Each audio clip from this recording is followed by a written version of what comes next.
Welcome to another OU Insider Under the Visor YouTube Live. My name is Brandon Drumm. I'm here with Parker Thune, Spencer Forsythe's on the board, get on the controls for us today.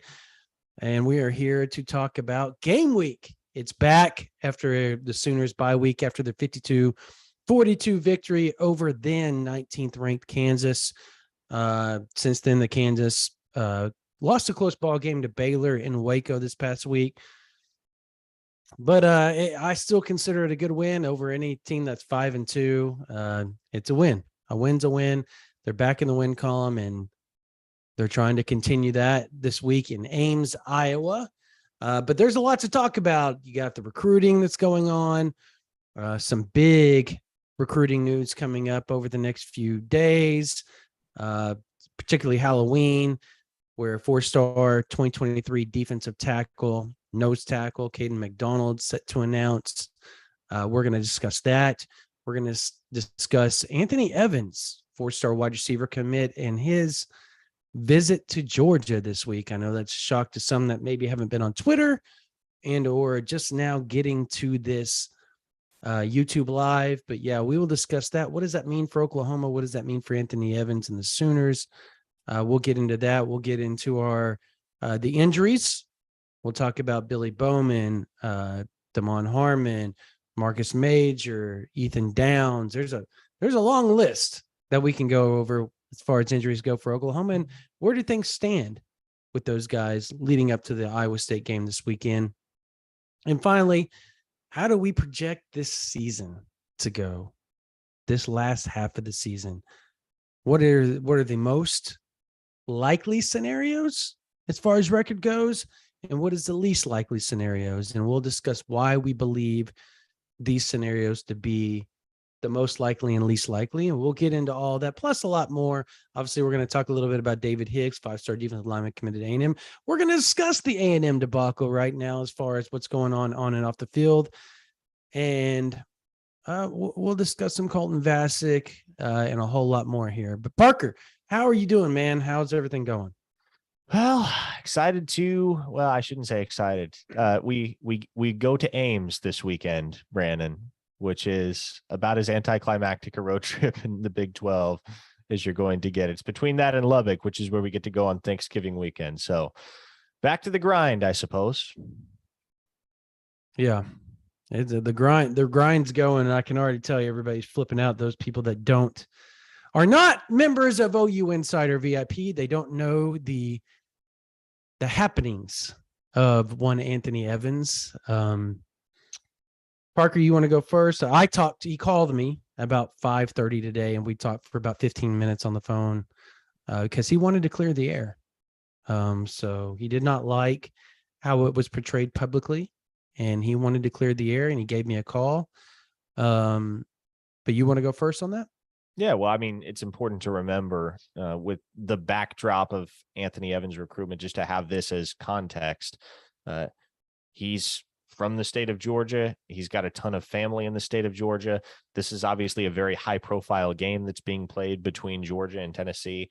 So, did you want to see Anthony Evans taking a visit, period? No, not ideally. But if there's a visit you could understand him taking, it would be a Georgia visit, particularly for this Tennessee game, because of the magnitude, because of the proximity to his family, and just because of all the surrounding factors. When you think about how Evans' recruitment went down, he was very, very close, as many will recall, to committing to Georgia.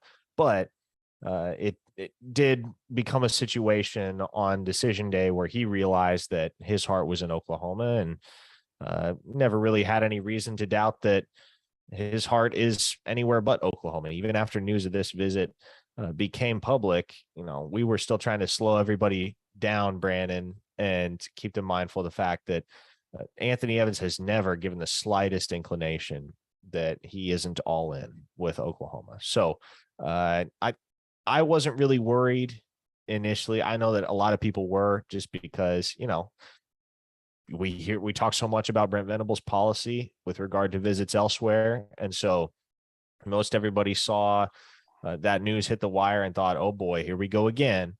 Mm-hmm. But at the end of the day, just given the context, given the surrounding factors that go into everything at play here down the stretch in Anthony Evans' recruitment, you can understand why this would be one game that he'd like to go and see. Yeah. So, yeah, you hit a lot of things right on that. He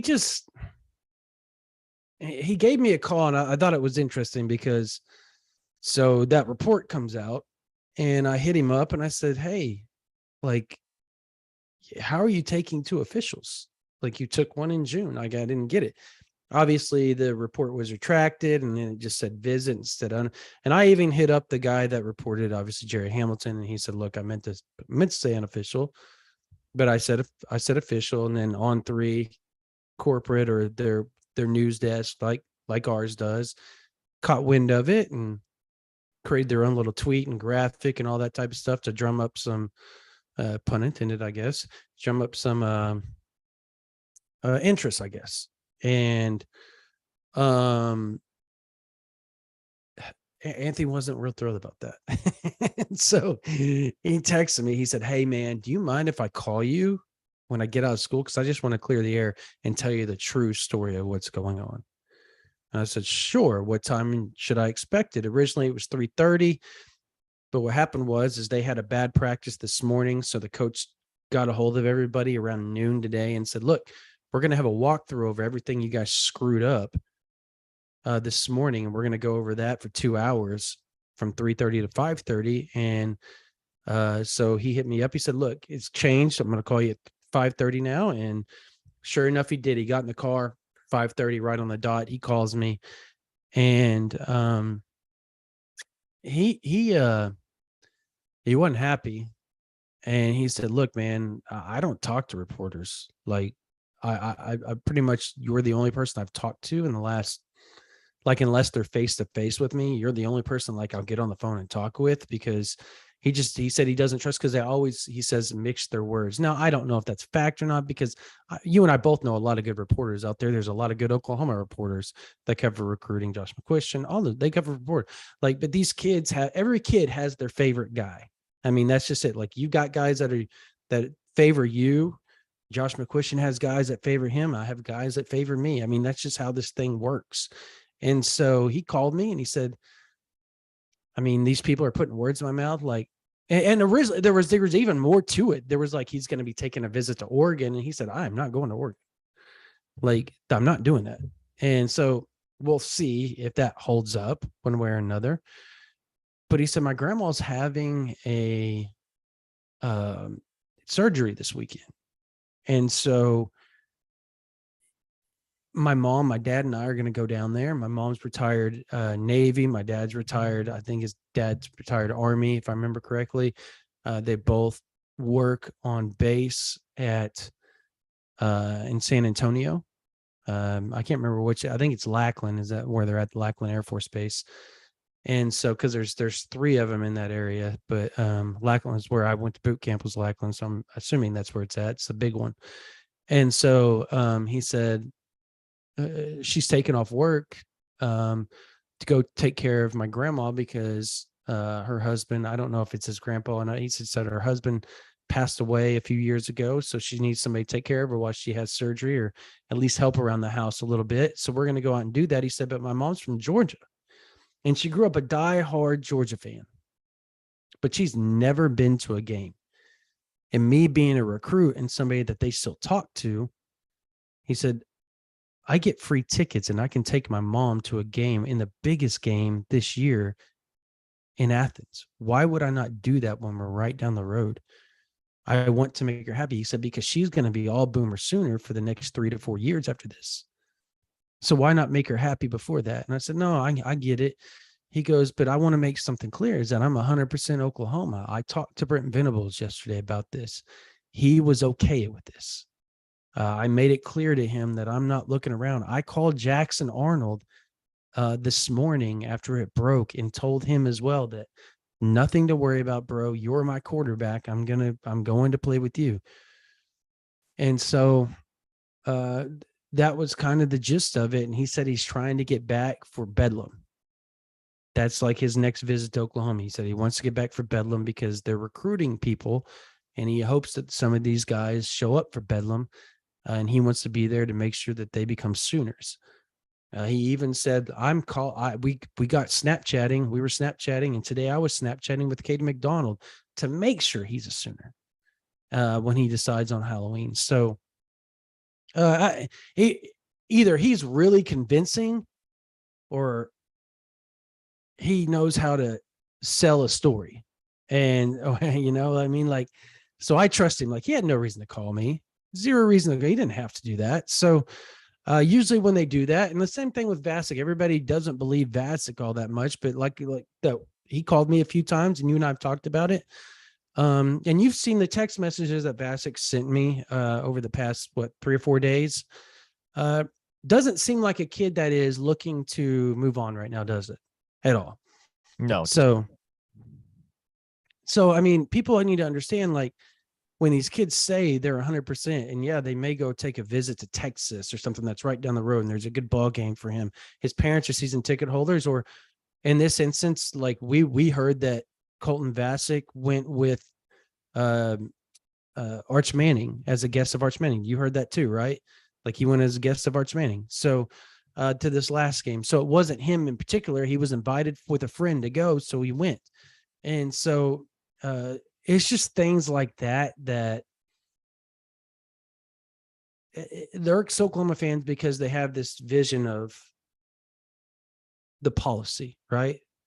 There's this policy, but in the policy, they never said, yeah, did he commit? Like, Venables just said, if you're going to take visits, we're going to continue to recruit other guys because we're not going to be left stranded at the altar. That's essentially what he said. If you're going to date, I'm going to date. That's what he said. But if they call and say, hey, I'm going to go on this visit with my mom because she's a big Georgia fan and she's always wanted to go. I mean, If you're Venables, can you get mad at that? You're 4-3. You really don't have much of a leg to stand on right now. Do you agree with that? Like, you don't have a leg to stand on right now. Yeah, I mean, that comes into play. And also, if there's extenuating circumstances, which there are in this case, you can understand it, and you're not going to be too stingy about the policy if it's a situation like this. So, Yeah.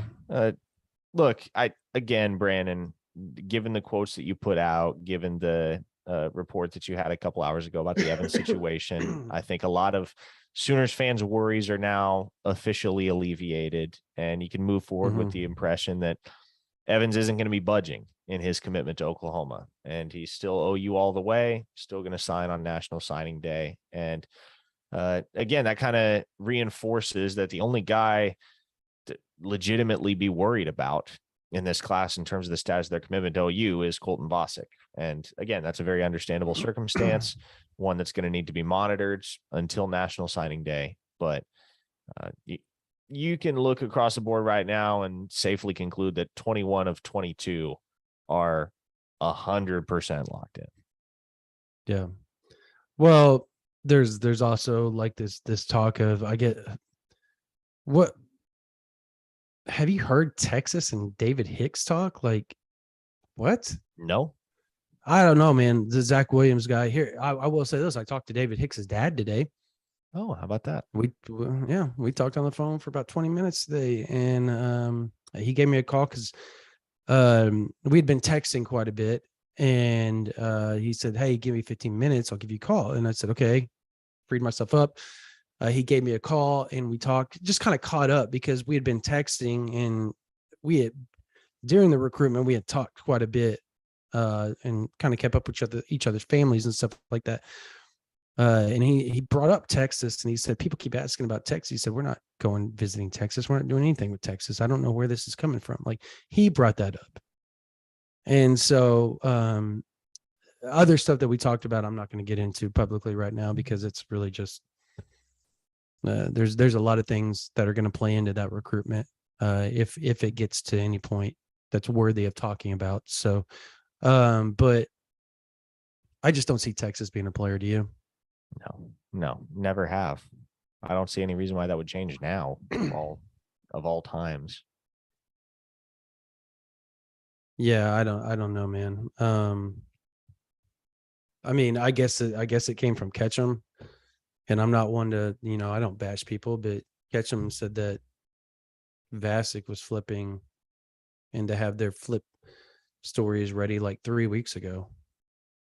And so, and here we are, and Colton Vasek's telling Jackson Arnold and Anthony Evans in the last 3 or 4 days that he's all OU still. So we'll see. The worm has not turned. It has not turned yet. No. So I guess let's talk about A&M since we're there. Let's do it before we get into more recruiting and Oklahoma talk. How about that? Yeah. How about that?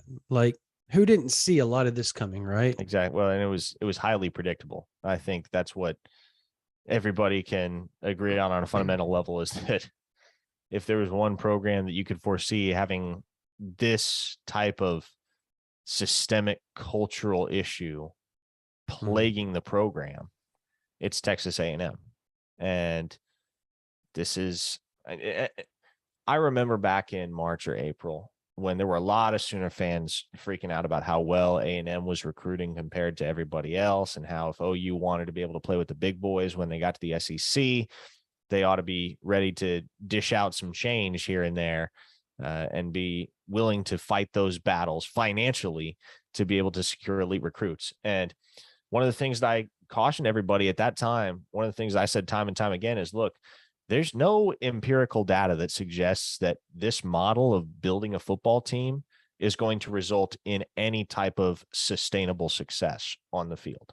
And so why don't we all slow down and see where things go with programs like Texas A&M and Miami and Arkansas and those programs that were starting to play the NIL game very heavy early in the process. Well, I would say the two biggest spenders in that capacity to this point have been Texas A&M and Miami Brandon, and there's a common denominator there, and that common denominator is anything but success. Yeah. No, I think the one thing when you get in this NIL area, and I think this is what nobody can blame Jimbo Fisher for how they went about doing things, right? And Jimbo Fisher will sit there and tell you that they didn't do any NIL stuff, or they didn't coerce kids for this way or that way, and they haven't done it this year or whatever is being said by Jimbo and them. I don't know that I believe them, but on the other hand, we can't prove it 100% because nobody's really talking, right? Like nobody is giving, oh, well, this kid got paid this much, or this kid, because I know ESPN, wasn't it ESPN that like tried to do a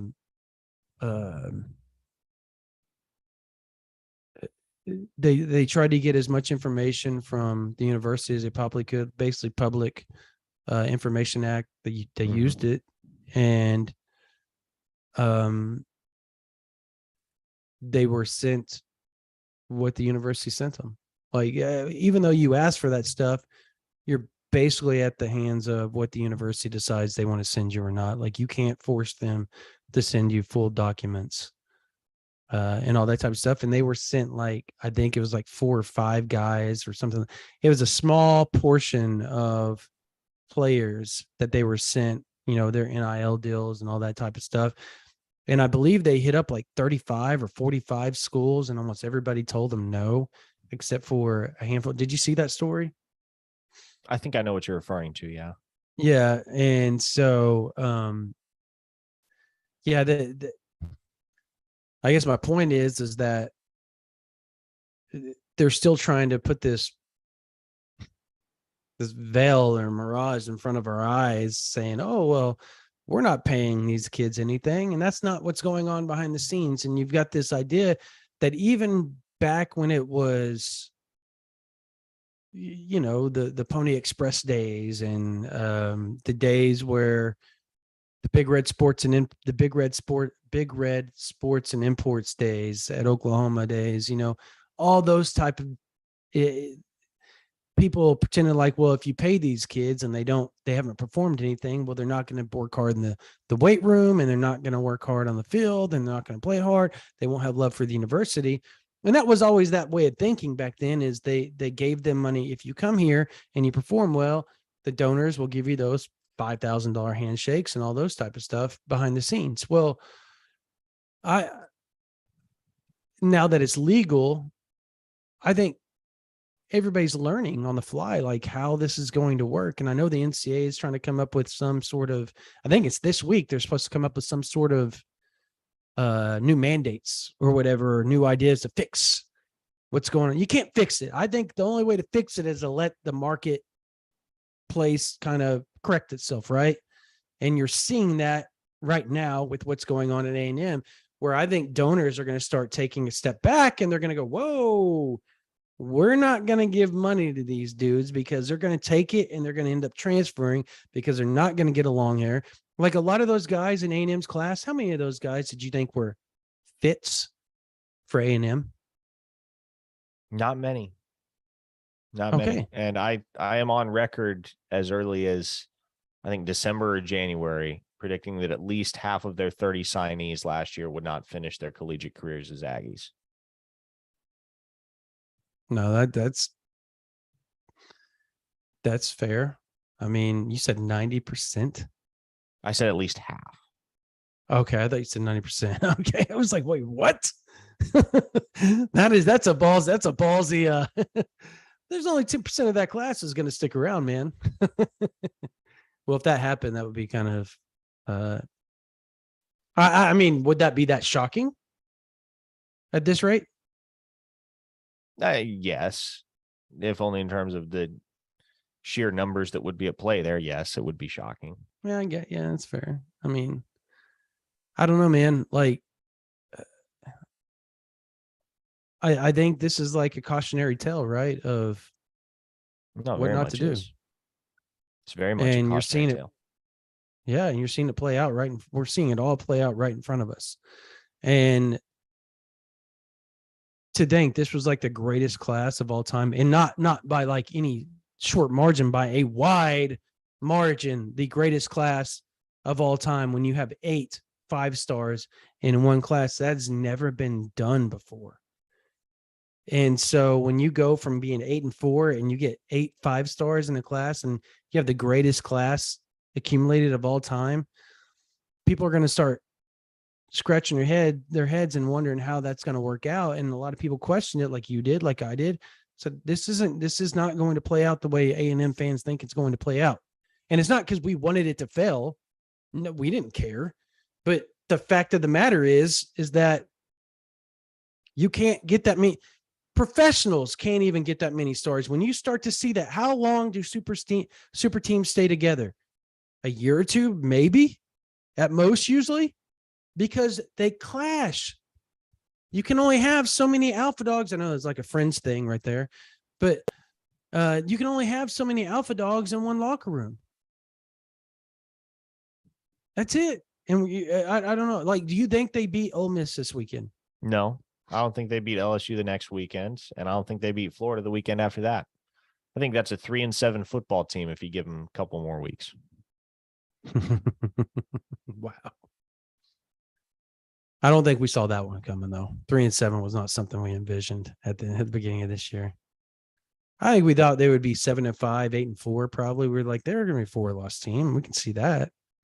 Yeah, I think I had them at 7-5 heading into the year, which I mean, that was more on the pessimistic, cynical end of the spectrum. But for them to be there at 3-4 already, with a very realistic chance to be 3-7 after they go through this gauntlet of Ole Miss, LSU, Florida, this is close to worst case scenario for Jimbo and the Ags. Do they buy out his contract at some point? Like, or how about this? Better question. Do they find probable cause and throw him under the bus and make him not get the 9, like let's come up with some sort of meeting point in the middle, a concession, if you will, contractually, and not pay up the $95 or $80 million that they're going to owe him if they were to release him after this year. Do they do it after this year? No, but you're muted. There you go. No, I'm not muted. I think you might have just had a little audio blip on your end. But do I think they buy him out after this year? No. But do I think he enters the 2023 season on about the hottest seat imaginable? Absolutely. I mean, you are really up against it if you don't make a bowl this season after reeling in the greatest recruiting class in the history of recruiting, or so it was billed last offseason. If you only win 4 or 5 games this year and drag that over into 2023 and got a lot of questions to answer in terms of personnel and in terms of whether your football team's going to be able to hold up against the grind of the SEC schedule for a second consecutive season, then there may be a world in which Jimbo Fisher doesn't make it through 2023 as A&M's head coach. I mean, heck, I think there is a world where he doesn't make it through 2022 as their head coach, but things are going to have to go very poorly. The wheels are going to have to fall off, and the A&M boosters are just going to have to say, you know what, screw it. We're just going to pay the money. And right. It's not impossible that could happen, but I don't foresee Wouldn't that be the first time. Just kidding. Yeah, no joke. You know who the perfect next head coach for Texas A&M would be? Urban Meyer. It's a hand in glove fit.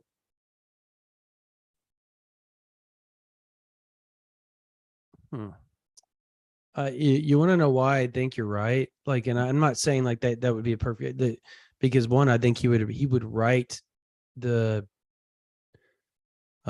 problems off the field for sure. He would, the culture would be very tough. What's your reasoning? I just want to hear it because I feel like there's a joke here. I mean, it's half in jest, but half serious. I mean, if you're going to throw all morality out the window and focus solely on trying to win at all costs, whether within the rules or illicit, then Urban Meyer makes a lot of sense for Texas A&M. Right.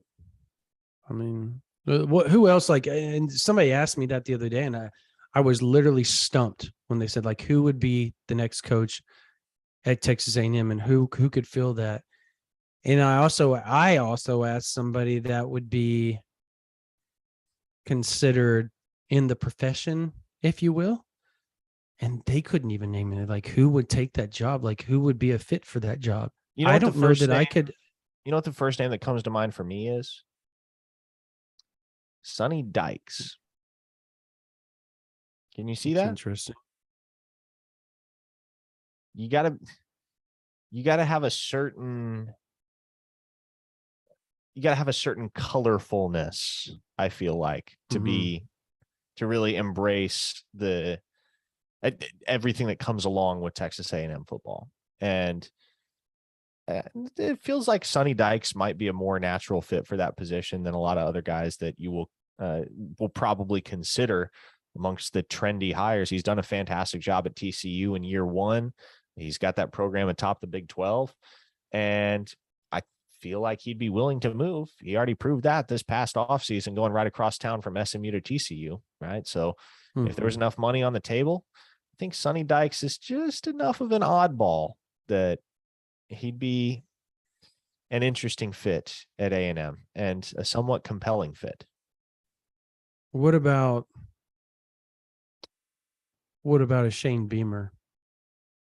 Oh, no. You don't think so? I don't see that.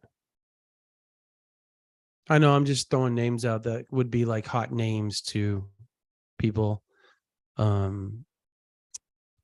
What about, this is going to be funny, but I'm being dead serious at the same time. Who do you think I'm thinking of right now? Because I actually think he'd be a fit. Are you thinking Lincoln Riley? Yeah. Oh, God, he would be a perfect fit there. Perfect. For a multiplicity of reasons. Yeah, I can see it. Texas born, Texas bred.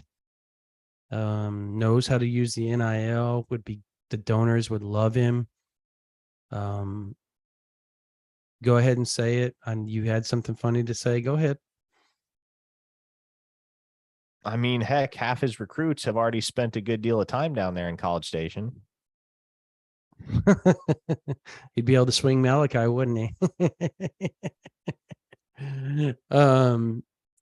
I mean, I honestly, like, we're joking, but at the same time, it's like, yeah, he would be a good fit there, like a really good fit. I think another guy that would be a decent fit there, honestly, is Pittman at Arkansas. I think he'd be a good fit there. He's an oddball in his element at Arkansas, though. I agree. I agree with that. He has a lake house. Like, so my in-laws have that Hot Springs lake house literally around the bend from ours, is his home. So when we get on the boat, we go past to, I don't know what you'd call them, and you turn to your right, and it's like right there. He's got a hog literally on the bay that overlooks everybody that's like wakeboarding and all that type of stuff. So it's a pretty house. It looks like it's almost on an island, but it's not. So I think he is at home at Arkansas, being a northeastern Oklahoma guy, being a country boy. I think he fit, but he also fits, I think, oddbally in the way that he can recruit and he can relate to the donors and stuff like that. And being that Arkansas is kind of, I'm not going to say they're culty, but they're the only show in town. So they makes them their fans are a little bit different than most college football fans, being that they're it. That's why I think he would fit, because he'd come from one place that was similar to the other. And I don't know. I mean, I think it's fun to like, what about Lanning? Dan Lanning, would he leave being a Missouri guy and being a Midwestern guy? Would he leave and be a fit from Oregon? Not this early, I don't think. Yeah. Okay. Well, that's that. I just wanted to throw some of those names out because I think some of them would be really good fits. Let's talk about OU Iowa State. Obviously, Oklahoma's coming off a bye week. What's your expectations going into this league? Like, what are you expecting Oklahoma to look better at, and why do you think they'll look better at said reason?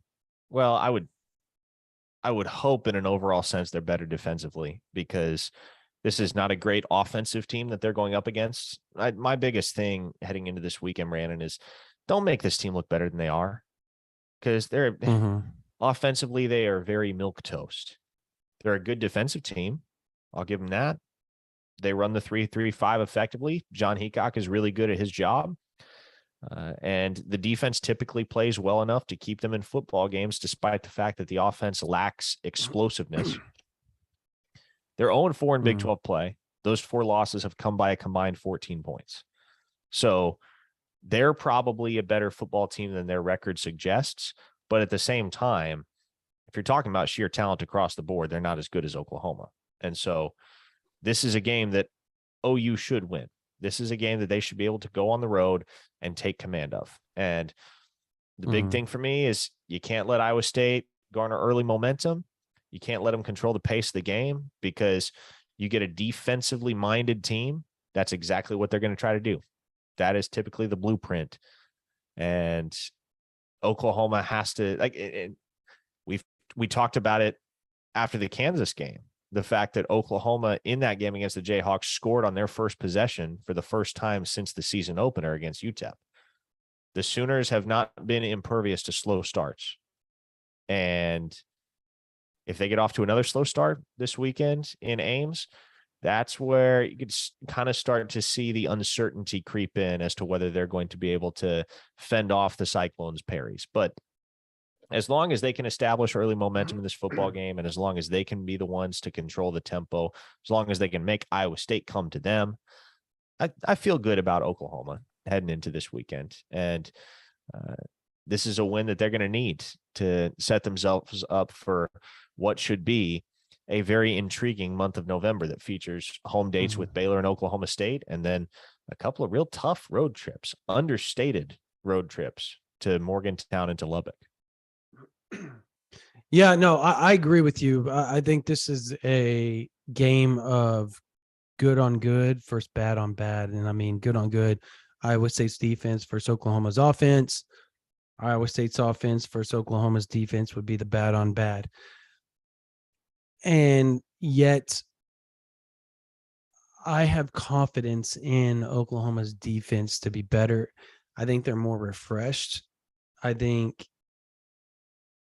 even obviously Billy Bowman is going to be back, but he's maybe 80, 85, 90% at best right now. Like he was still limping last week when we saw him, last week when we saw him walk out on the field prior to the Kansas game. And that was 3 weeks after the fact. So I don't think these next 2 weeks you're going to see like this big jump in, he's just like, wait. I think if you waited an extra week, you'd probably get 95 to 100% Billy Bowman. But MCL injuries or strains they're tricky. They're a tricky injury, and it depends on the body. It depends on the rehab, all that type of stuff, how you come back from those type of things. So, for him, I think you're still going to see Broyles and Key Lawrence likely start. And I know fans are like, oh, no. But here's the good thing is Damon Harmon should be back, potentially should be back. RSJ's better. And hopefully in the bye week, they get some extra confidence and maybe a Justin Harrington. I guess the point being is that if you get Harmon and Bowman back and you've added RSJ to the depth of Broyles and Key Lawrence, you feel a lot better about the safety position overall than you did, say, 3 weeks ago when Oklahoma was looking really questionable and suspect at that, because you've added experience to that, right? You took some lumps while doing so, but you added experience. And so, and talented experience in RSJ, like a guy that is likely going to be a starter for Oklahoma for 2 or 3 years before his career is all said and done. He heads off to the NFL. Like, he has that high of an upside. So I like Oklahoma here. I know that 3-3-5 that Iowa State runs is tricky, and they're not going to let a lot of people behind them. Like, they umbrella you. Basically, they cloud you and try to keep everything in front. And Oklahoma likes to take the top off. They're going to still try to do that with Oklahoma's speed at wide receiver, with Farouk, with Mims, and even a Freeman, and or maybe even a Jaden Gibson. Maybe you can take the top off with him. I don't know if he's going to play more. I know we saw that question down here. I don't know. He's got to be more consistent with his hands. He's been very inconsistent, and I think that hurts OU. But what's your score prediction? Because I think I got Oklahoma 37-21 is what I have it. OU 30-27. I think they cover the spread. I don't think they close. cover by much. Yeah. I think you're in for a close ball game. And I agree, but I think Oklahoma pulls away is what I was saying. I actually think just the opposite. I think Oklahoma maintains decent sized lead for the majority of that game, but Iowa State closes towards the end to make it look a little closer than it probably actually is. But you talk about the safety position. We've had a lot of questions about Peyton Bowen.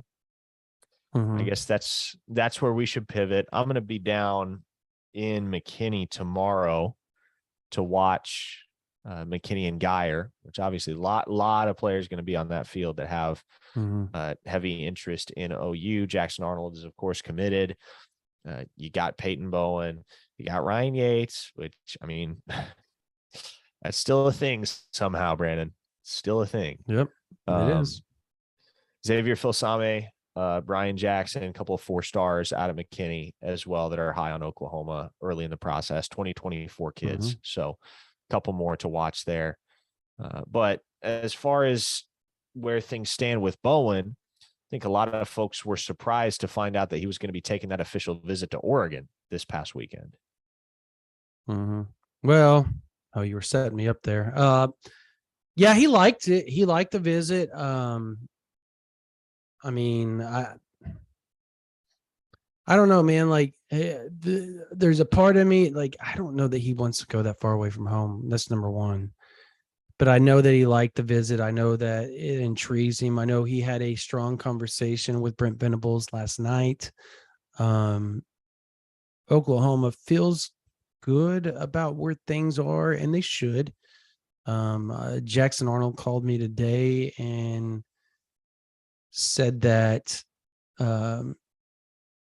he feels good about Peyton Bowen as well. And obviously he dove into some things I'm not going to say, but at the end of the day, I will say this, like, and I've talked to multiple people about this, and I don't know how you feel about this, Parker, but I think when you look at a guy that's been committed to Notre Dame forever, like literally 10 days after he committed to Notre Dame, he was in Norman.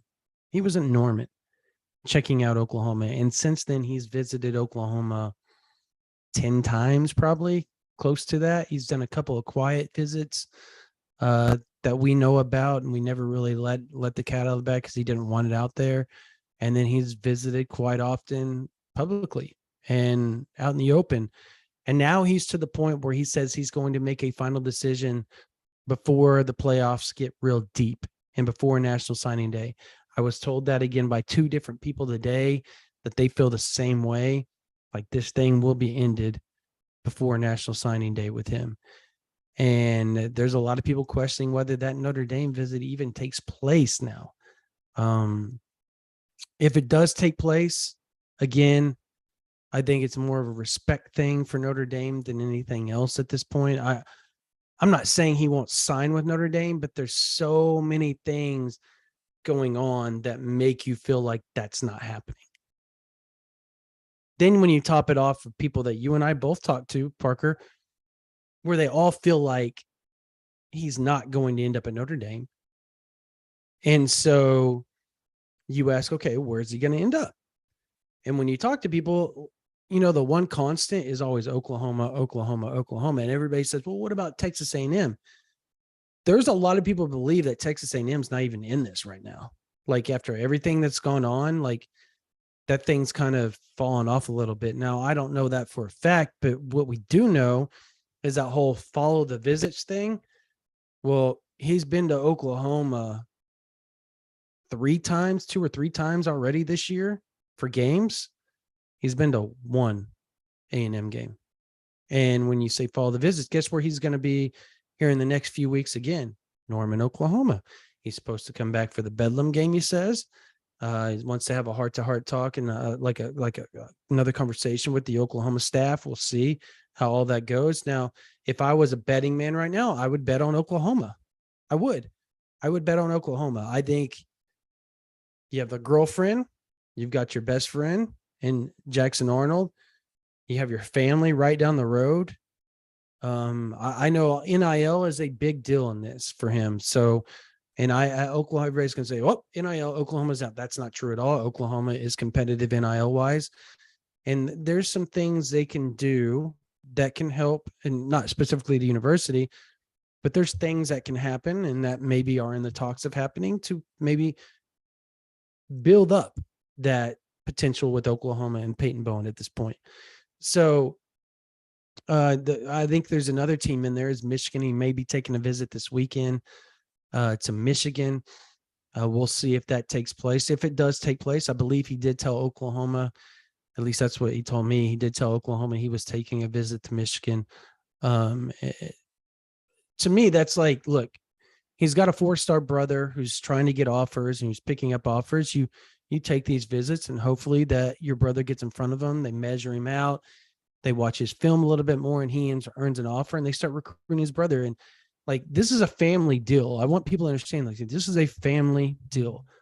And when you have a brother that's super talented as well, you're going to try to help your brother when you're the 5-star. You are. That's just how it works. So we'll see. I like Oklahoma's odds, and right now I think Brandon Hall's doing a great job recruiting him right now, like really good job recruiting him. I think Jay Valai's helping out, and I think Coach Venables is doing all he can to make sure that Oklahoma stays in this. Todd Bates is even a part of this from what I've been told. So this is a team effort here on Peyton Bowen. They're trying to lock that thing down, but at the same time, Parker, they're looking at other places too. And when you talk about Ryan Yates, he actually talked to me the other day about it this weekend. He visited LSU this weekend because his girlfriend had a game for Auburn. She plays soccer for Auburn, so he went out to meet and watch her play on Sunday. They went Saturday. He went to the LSU game, loved it, hung out with Coach Kelly. But the closer it gets to National Signing Day, I think he's something to watch. I think that's about as easy as we can leave it right now. I think it's just, you got to let it play out, because if he has 2 of his best friends going to Oklahoma, let's say Peyton Bowen decides to, I think that is going to be hard for him to turn down, to go, play it, run it back Geyer style in Norman, if you will.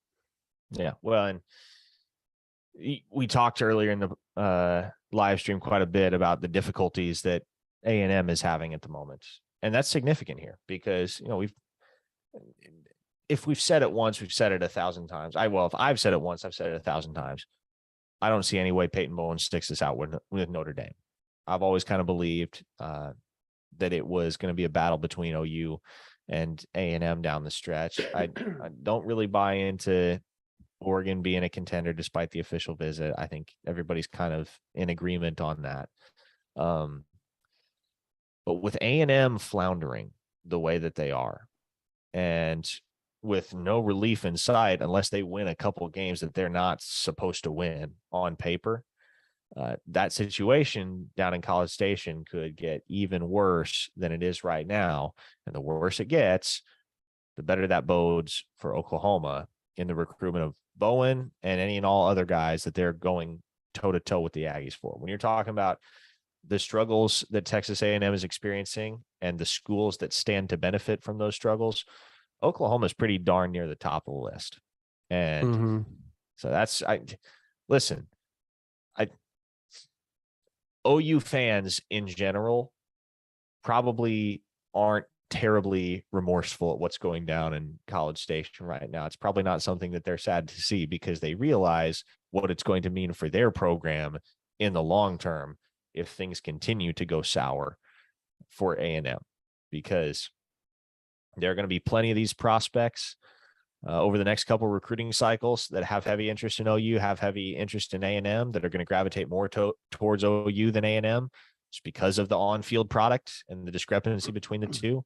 And moreover, if you got as many transfers on the open market from A&M this coming off season as we expect right now, Brandon, there could be a couple ex-Aggies, at the very least, that end up in Norman for the 2023 season. So A&M's misery could produce some positive benefits for Oklahoma in that sense. Did you get my text, just out of curiosity? Yes, I did. Okay. I just had to ask. Yeah, no, I agree with you on that. But let's get to, before we start to roll a little bit more, let's get to some of these questions people have asked that have been in waiting. Who is the recruit we're not talking about but should be? It can be a recruit or an under the radar guy. Not talking about enough. I'd probably tops on my list right now would be Sammy Omosigho, who does not get talked about a whole heck of a lot. And it's kind of baffling considering he's a top 100 overall player nationwide. I was just out to see him in person a couple weeks ago, and that kid has put on some good weight since the summer. I remember going down there to Crandall, I think in May, and seeing him, and he looked good. No doubt, he looked built, he looked athletic, he looked the part of a Power 5 football player, but he wasn't linebacker big. He wasn't OU big. Well, he's linebacker big now, and that's certainly a guy that I can foresee him finding his way onto the field in 2023 as a true freshman. And his versatility is a big reason why in that department. I mean, this was a guy that had offers on both sides of the football. There were Power 5 teams that wanted him to play wide receiver. There were Power 5 teams that wanted him to play safety.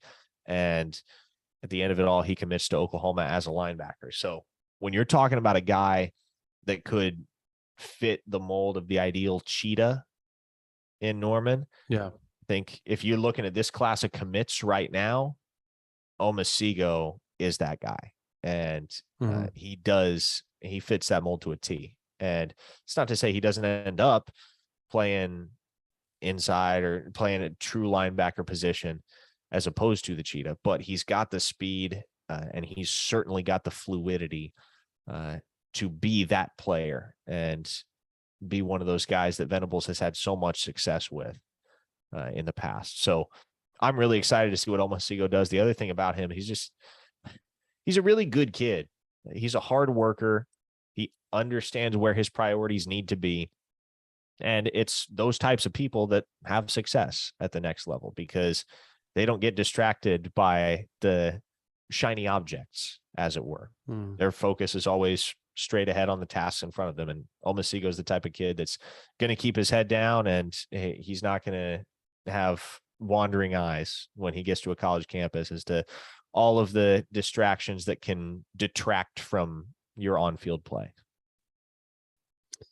Yeah, I'm going to go Eric McCarty because I don't get it, man. I don't get it. I go and I watch that kid, seen him 15 times in person, and I walk away going, outside of Jacoby Johnson, he's the best player in the state of Oklahoma. It's not even a question to me. And he just doesn't get his due from the fans, from reporters, from in the rankings. Like he's from McAllister. He's not flashy. He doesn't do a lot of social media. He doesn't sell himself. He just plays football and he's really good at it. And because of that, nobody really talks about him ever. But then when you go watch him, you're like, dadgum, this dude may be the best player in the class. Like, and I'm exaggerating there a little bit with that statement, but like he's up there. Like he's one of the. You talk about careers that they could have. Like I'm one that firmly believes that he could end up being one of the top of the 2023 class. He could end up being one of the top 5 or 6 best careers in the whole class, and I believe that. Like that's not just blowing smoke. Like 6'2", 205 pounds, runs a 4.40. Dude is a freak, and he's just a football player. There's nothing else to say about him. So I think he's going to be a really good safety at Oklahoma. He's a guy you could play at Cheetah too if you really wanted to, like, because he could put on the weight if he wanted to. But I think a Caleb Spencer, I think a Cecilia Kana, if he decides to choose Oklahoma, I think that's probably going to be your Cheetah in this class. But I mean, this guy's rangy and he can do a lot of different things, especially on the defensive side of the ball. He's smart, never out of place. Played a triple option team at safety the other day, and not one time was he out of place. And that's the hardest thing to be patient with and not get undisciplined with, because it just lull you to death. But he was never out of place, never. So that would be my guess, but my pick as far as like who people aren't talking about, and they should. Any details on the one Oklahoma NIL collective? They're starting to sign a lot of guys. They're getting more funding and starting to sign a lot of guys. That's about it. That's the gist of it. I know they signed Drake Stoops. They got several other guys that they've signed. So I've heard, or at least they're getting close to signing. I heard they got some softball players, some football players, some basketball players that are in line and should be announced within the next few months. And that's about that right now. Is Woody Washington going to be a corner or a safety? I'm assuming he's talking about this game, Parker. Well, I think it kind of depends more than anything on whether Billy Bowman plays. And that's still kind of unclear right now, Brandon. I mean, there's reason for optimism. There's reason for cynicism with regard to Billy Bowman's status for this football game. So look, if Bowman misses, I think anything goes in the back end. You're just trying to cobble it together until he returns, because he is the anchor of that safety group, and that much looks unquestionable at this point in time. But I would lean more towards Woody playing cornerback. And that's not to say he doesn't end up taking some snaps at safety on Saturday, but I just think you move DJ Graham to the offensive side of the ball. CJ Colden has come on really strong, sure, but Woody Washington is your most proven defensive back on the entire roster. And so you need him going up against a guy like Xavier Hutchinson. And if there's one guy that's going to beat you by himself on that Iowa State football team, at least offensively, it's probably Xavier Hutchinson. So it's not to say you wouldn't feel okay about CJ Colden or Jaden Davis or Kenai Walker lining up opposite him, but you feel confident when Woody Washington lines up opposite Hutchinson. So that would be my guess. I think he plays corner. I know I was talking to somebody the other day, and this person would know. He said that they think that Billy Bowman's the best defensive player on the team, and the difference that he makes is night and day with the defense when he's on the field. And this is just going off practices and stuff like that. But at the same time, you know, you still hear this, like you said, cynicism about whether how much they want to play Billy Bowman, you know, this game, if at all. Like he's going to be available. I want to make this perfectly clear. He is going to be available to play. He's going to travel. He's going to dress out. He's been practicing. He's been doing everything that he needs to do. But if you don't have to use him and you can wait one more week and get Baylor, West Virginia, Oklahoma State, and Texas Tech and him be healthy for those 4 games, yeah, you do that. You'll take one more game to make sure he's healthy for the stretch run and the bowl game. 100%. And honestly, I know it's weird to say, and I don't think there's any way that this happens, but mathematically, Oklahoma is not out of the Big 12 race yet. That's weird to say, but they're not. So, I mean, you want to be as healthy as possible going down the stretch in case something miraculous happens, which 99% not going to happen. But you've got to play the odds just in case. So if you can get away with playing Billy Bowman, Key Lawrence, RSJ, Broyles, and I guess maybe Damon Harmon, if he's available 100%, I think that's what you do. And you move on for the next day and next game, if you can. Let's see here. Is Hicks having second thoughts? Is Bowman leaning OU? We've already covered the Billy Bowman stuff. Hicks is supposed to be in College Station this weekend. So, and obviously he's really good friends with fellow Texas A&M commit and fellow Katie Paytow, defensive end, linebacker, Damian Sanford. Though I think Oklahoma may be starting to look at Sanford a little bit, and if they start recruiting him, it won't shock me at all. Makes sense. Second thoughts, I think, is a little premature. But if they start to lose more and there's more turmoil inside that locker room, I think, yeah, you could possibly see some things happen there with Hicks. I think that's the easiest and simplest way to leave it. What do you think, Parker? No, I agree. And we've feel like we've talked about it a lot on this podcast. A&M struggles are going to have ramifications, and those ramifications may be rather insignificant in the grand scheme. They may be pretty seismic. And I think a decommitment from DJ Hicks would fall on the seismic end of the spectrum. And is it impossible that could happen? No, I wouldn't get your hopes up just because you got your hopes up once and look what happened with Hicks. But at the same time, we've talked about the fact that communication between Hicks and OU has continued. And so if there does come a point at which he gets back to Norman for a visit, especially an official visit, then start to see the wheels turn a little bit. Yeah, no doubt. Which freshman in 22 and 2 class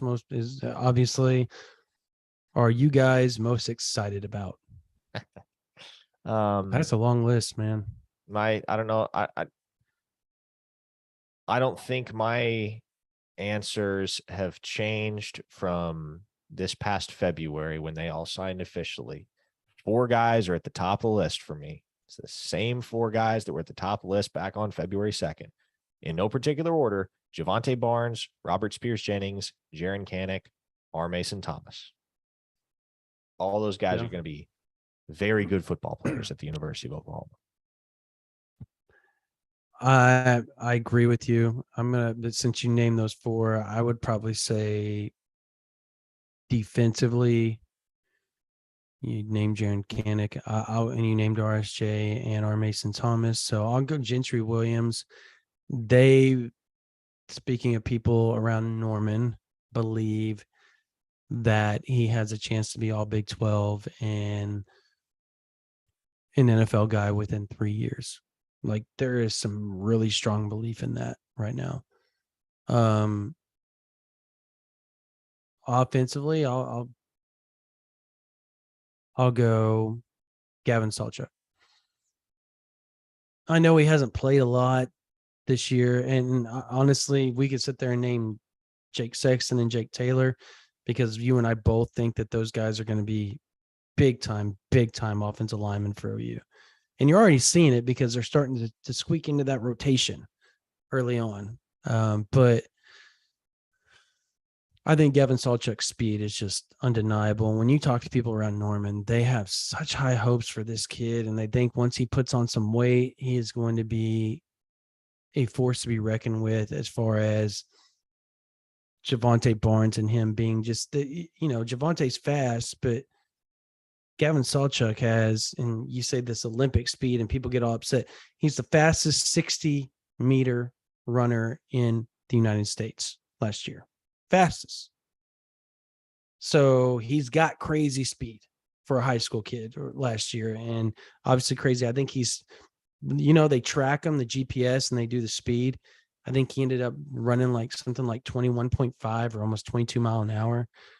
So he was flying at one point during a practice, and so I think they had him clock the fastest on the team. So there's a lot of high hopes for him.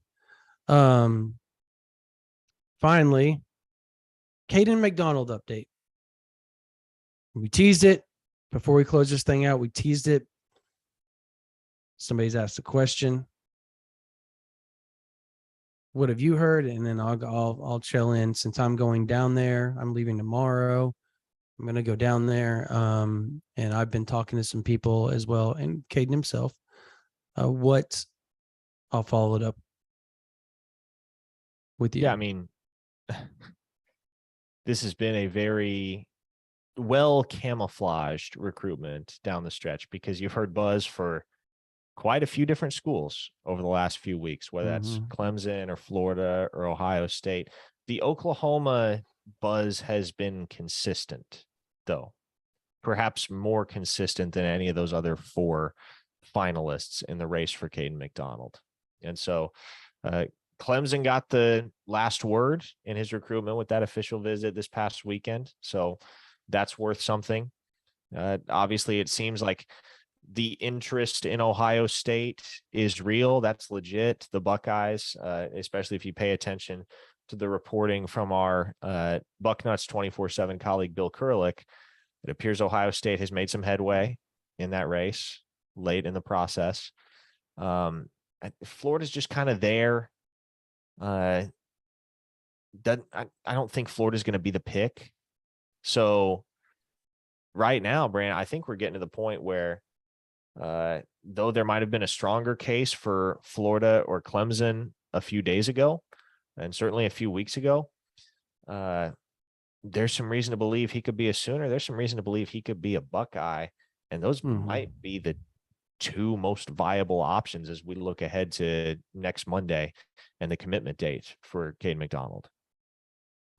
Yeah, so I said it last week on this very YouTube live. I said, and you probably remember this, I said I thought a source told me that it was Ohio State and Oklahoma were kind of up near the top, and Oklahoma may be the leader at that point. And I continue to hear those are the 2 teams at the top. And everybody was throwing Clemson out last week. And I kept hearing from people I talked to that Clemson was kind of the third and distant third. It wasn't like a close third. Now, they had a good visit this past weekend, and maybe that changed some things up. But I haven't heard anything just yet to make me feel that way. I know that there's some people that believe Oklahoma is not going to be the pick.